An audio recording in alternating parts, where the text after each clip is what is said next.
بسم اللہ الرحمن الرحیم۔ السلام علیکم۔ وہ سابق پولیس ملازم تھا جسے رشوت اور پولیس کے خفیہ آپریشن کی مخبری کے الزام میں ملازمت سے برطرف کر دیا گیا تھا۔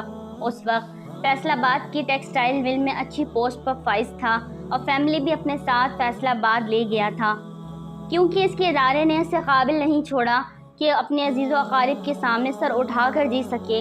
اس نے کہا تھا، سر میری خواہش بہت عجیب ہے۔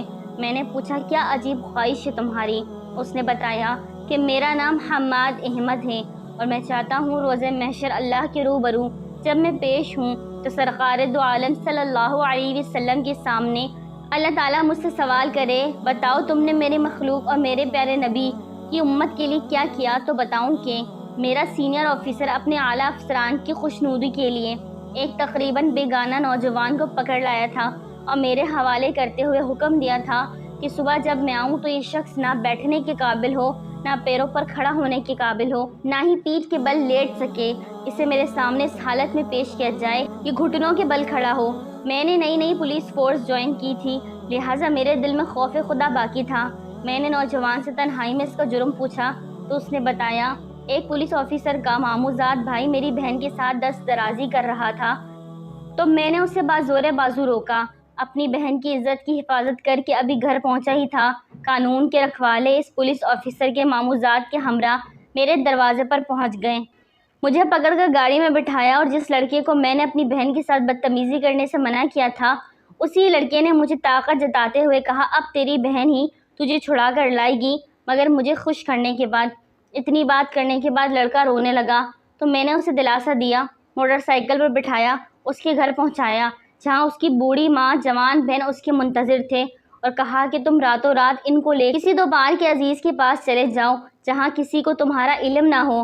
ساتھ ہی جیب میں موجود رقم ان کے ہاتھ پہ رکھی اور واپس تھانے پہنچ گیا۔ میں نے یہ سب کچھ اس وجہ سے کیا کیونکہ مجھے پتا تھا نہ تو اس لڑکے کو قانونی طور پر گرفتار کیا گیا تھا، نہ ہی کسی ریکارڈ میں تھا۔ لہٰذا جو ہی صبح میرے سینئر نے آ کر مجھ سے لڑکے کے متعلق پوچھا تو میں نے بتا دیا، لڑکا بیگانہ تھا، میں نے چھوڑ دیا۔ جب سینئر کو میرے اس فیصلے کا علم ہوا تو اس نے میرے خلاف نہ صرف خود سخت ایکشن لیا بلکہ اس پولیس افسر تک بھی میری کارستانی پہنچائی جس کا ایما پر اس مجبور لڑکے کو گرفتار کیا گیا تھا۔ یوں میرے خلاف محکمہ کارروائی کا آغاز ہوا اور مجھے رشوت لینے، خفیہ آپریشن کی مخبری کرنے کے الزام میں جیل بھیج دیا گیا۔ میری جاب چلی گئی، میں سزا پوری کر کے باہر آیا اور مل میں ملازمت اختیار کر لی۔ اللہ تعالیٰ نے مجھے ترقی دی اور میں سرکاری نوکری سے اچھا کمانے لگا۔ میری نوکری جاتے ہی میرے رشتہ داروں نے مجھ سے نظریں پھیر لی۔ مجھے اور میرے بچوں کو شدید ذہنی اذیت کا سامنا کرنا پڑا، یہاں تک کہ ہم نے مجبور ہو کر وہ گاؤں ہی چھوڑ دیا۔ آج میری فیملی میرے ساتھ ہے، میں نے بچوں کو بہترین تعلیم و تربیت دی ہے۔ میری خواہش ہے کہ نبی کریم صلی اللہ علیہ وسلم کے روبرو جب اللہ تعالیٰ مجھ سے یہ سوال کرے تو میں جواب دوں گا کہ اے اللہ، میں نے ایک امت محمدیہ کی بیٹی کو بے آبرو ہونے سے بچایا، ایک بیگانہ امتی کو پولیس کے تشدد سے بچایا۔ میں نے اس نیکی کے بدلے اپنی ملازمت سے ہاتھ دھو لیے مگر کبھی شکوہ نہیں کیا۔ میں نے اپنے بچوں کو بھی ایسی تربیت کر کے آیا ہوں، اگر کبھی وقت پڑا تو وہ حرمت رسول صلی اللہ علیہ وسلم، ان کی امت کی بیٹیوں کے دفاع اور امت کی خاطر جان تک قربانی دینے سے گریز نہیں کریں گے۔